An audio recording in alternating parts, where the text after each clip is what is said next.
আমাদের কিন্তু লেবাররা কিন্তু driven by some political parties.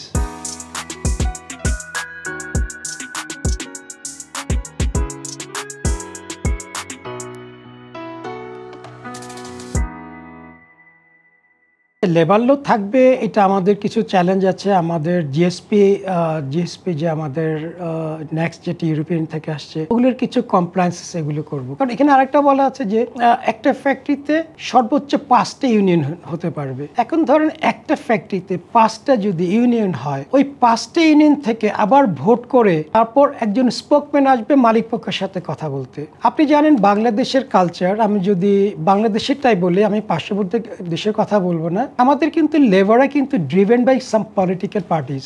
দেখা গেল 5টা যদি সংগঠন হয় তাহলে হবে কি, একটা বিএনপির, একটা আওয়ামী লীগের, একটা জামাতের, আরেকটা এনসিপি যদি হয়ে যায়, কোনোভাবেই ওরা ইলেকশন করে মারামারি করে ঝগড়াঝাটি করে বরঞ্চ আমার প্রোডাকশনে বন্ধ হয়ে যাবে এদের এই ডিসিশনগুলো। এখন যারা পলিসিগুলো বাইরের থেকে চাপিয়ে দিচ্ছে, আমি বলবো আপনি ধরেন ইউরোপ আমেরিকা যে কাজগুলো হচ্ছে ইন্ডাস্ট্রিতে, ওদের কিন্তু লেবার এডুকেটেড, তাদের কিন্তু সেলফ রেসপন্সিবিলিটি আছে, ওদের একটা আন্ডারস্ট্যান্ডিং হচ্ছে আমার কারণে যদি প্রজেক্টে কোনো ক্ষতি হয় তাহলে এটা মালিক পক্ষে বিপদে পড়বে। পৃথিবীর কোথাও কিন্তু এভাবে আনরেস্ট হয় না, ভাঙচুর হয় না। আপনি দেখেন, আপনি নিজে বললেন ডিবিএল গ্রুপ, আমরা একটা আইকন ফ্যাক্টরি বাংলাদেশে, যত রকম আপনার সাপোর্ট দেওয়ার আমাদের শ্রমিক ভাই বোনদের আমরা দিয়ে যাচ্ছি। তারপরে দেখেন যখন কোনো বড় মব আসে বা আনরেস্ট হয়, আমার ফ্যাক্টরি কেন টার্গেট হবে?